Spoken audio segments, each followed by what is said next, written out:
তো গাইজ যে নহওক বৰ্তমান আজি মোৰ ৰাতিপুৱালৈ 3 দিন হ'ব গুৱাহাটীত আহা। দেখা পাইছে উঠি আৰু অলপমান টোপনিৰ ভাৱ লাগি আছে। মানে মই যিটো ৰুমত আছোঁ, ৰুমটো এনে বেয়া নহয়, সুন্দৰ ৰুম। অলপমান আপোনালোকক দেখাই দিছোঁ, ফেন চেন পুৰা নন ষ্টপ চলি আছে, লাইট আছে আৰু এই দৰ্জাত এনেকৈ কাপোৰকেইটা থৈ দিছোঁ। মানে ধৰক গুৱাহাটীত এনে ৰুম এটা যদি ভাড়া ল'ব লগা হয় মিনিমাম 5,000-6,000 টকা লাগে। আৰু লাইটৰ বিল চিল পুৰা ফ্ৰী, নন ষ্টপ ফেন চলি থাকে। আৰু তাতকৈ ডাঙৰ কথাটো হৈছে কি, এই যিখন মানে বিচনাত আছোঁ মই, ভাই তামান উৰা এনেকৈ কামুৰাই মোক, মই যোৱাৰ ৰাতিটো তামান কামুৰাইছে।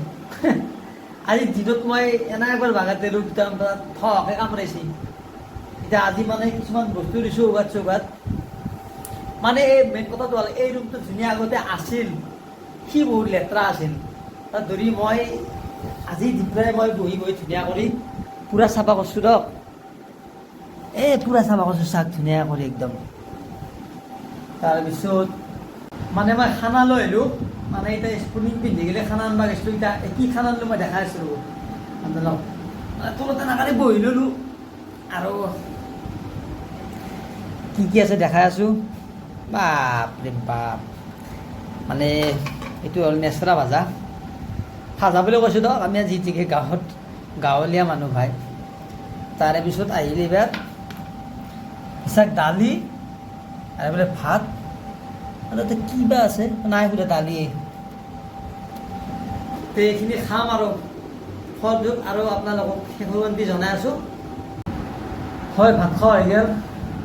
কিন্তু এটা কথা কি জানেনে, মানে দুখীয়াৰ পেটত আচলতে জন্ম লোৱাটোৱেই ভুল। মানুহ বুলি সদায় ভাল মাংসটো জন্ম ল'ব লাগে। আমাৰ দৰে জীৱনবিলাক কাম নাই আৰু বেকাৰ।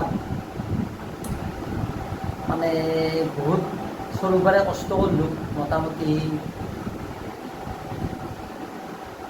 2006 পৰাই 5 পৰাই বহুত কষ্ট কৰিলোঁ। আৰু কষ্ট কৰি আজি কৰি মানে ভাগৰি যোৱা নাই, মানে কি সুন্দৰ কৰি চলি আছোঁ। মানে চলবাহে পাৰিম আৰু তাৰ পৰা বেলেগ একো কথা নকওঁ। গতিকে মোৰ হিচাপত নিজ স্বাধীন বেপাৰ যদি পইচা পাতি থাকে কৰাই ভাল। কাৰণ বিক্ৰী হ'লেও নহ'লেও নিজৰ হাততে চব থাকি যাব।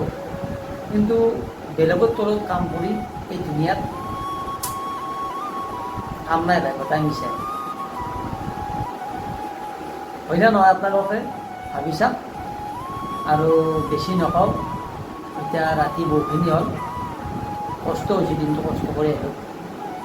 দিনটোৰ ভিতৰতো বেলেগ একো নাই, দেখাই পাইছে যিটো দেখালোঁ মই।